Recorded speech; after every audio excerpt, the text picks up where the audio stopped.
And one of the great messages of the book of Judges in general is that the kinds of people that God calls to deliver tend to be people on the margins.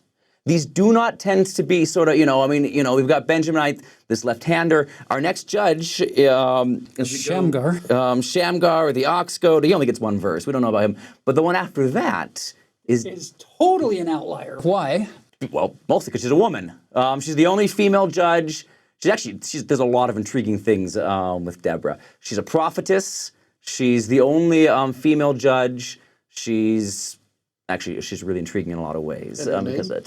Her name means something like, it's honeybee, is what Devorah in Hebrew, Deborah. And there's some evidence in ancient Near East of a connection between sort of honey dripping down, and prophecy. So this may relate to her role as a prophetess, as she's described in our story here in Judges.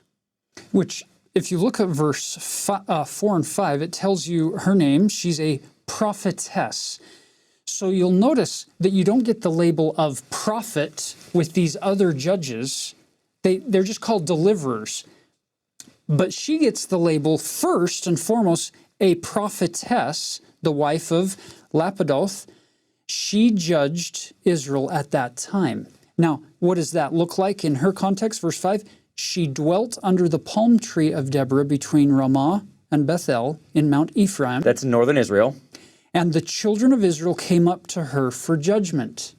So that it's this beautiful Christ-like image of her under this tree, as Taylor's already talked about, the tree of life being a representation or a symbol for Christ. And he who knows all and can give the best counsel, he is the greatest counselor of all. So here's Deborah sitting under this tree, dwelling under this tree, and people come to her for judgment because she's this prophetess. She can know things that they don't know. I love that imagery of these people coming to her in this Christ-like way. And Deborah, by the way, is the only judge who has a specific religious type affiliation thing. I mean, they're all called by God. The Spirit of God rushes on all of them, but she's the one who's specifically identified as any kind of prophetic or priestly figure, which is, I think, intriguing for her, because we don't always think about the religious roles that women play, even in the Old Testament. Even in our own day, we don't really think about it, but especially in the Old Testament, and Deborah's distinctive for that. So, no, it's an intriguing thing about the Deborah narrative is that, so you've got the story in Deborah 4, Sisera comes down, they're enslaved to these Canaanites. We don't actually know which Canaanites these are. It's very unspecified in Judges 4, which is unfortunate.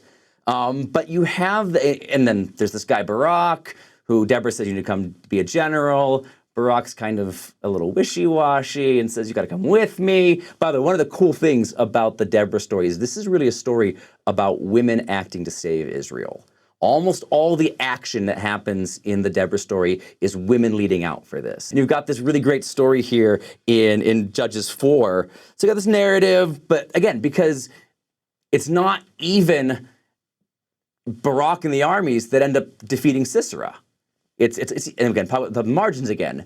So Sisera goes to the tent of this Midianite, Jael, and she puts a tent spike through his head, basically. But she's the one who actually does it. It's this woman who delivers the action to do it. So you have this whole narrative that's presented in Judges 4, and then immediately afterwards in Judges 5, you have, again, 5:1, then sang Deborah and Barak, the son of Ahinoam, on that day saying, and you have this poem. Now, what's intriguing about this poem is that as we look at the Hebrew underlying our Old Testament, Judges 5 is one of the oldest Hebrew texts, but it's probably the oldest text we have in our current Bible. See, as the Bible, we talked already today even about this idea of how the Bible was edited, like Mormon, right? They have all these things that go into the composition of the Bible. You and I are used to kind of a literate society where we expect to be able to read things. In the ancient world, in ancient Israel, things were primarily transmitted orally. And they would have had these stories and these songs. And some of those stories and songs are then preserved. Some of them are in the Psalms, or those tend to be later. But so our two oldest texts are actually this, and then the Song of Moses in Exodus 15. Those are our two oldest texts. And what it looks like actually is that the song is probably the original. It's probably what the ancient author and editor of Judges had. And then with these other narratives, he kind of has the song and then tells the narrative that we see based on what's in this song. And it's actually, it's beautiful stuff. But it represents a very, very old stage of the Israelite tradition that, again, the DTRH and our later editors are going to work through. And it's part of why I think why Deborah is so distinctive is because she represents almost one of the earliest stages we have of Jehovah's relationship with Israel and of who Jehovah uses to save his people.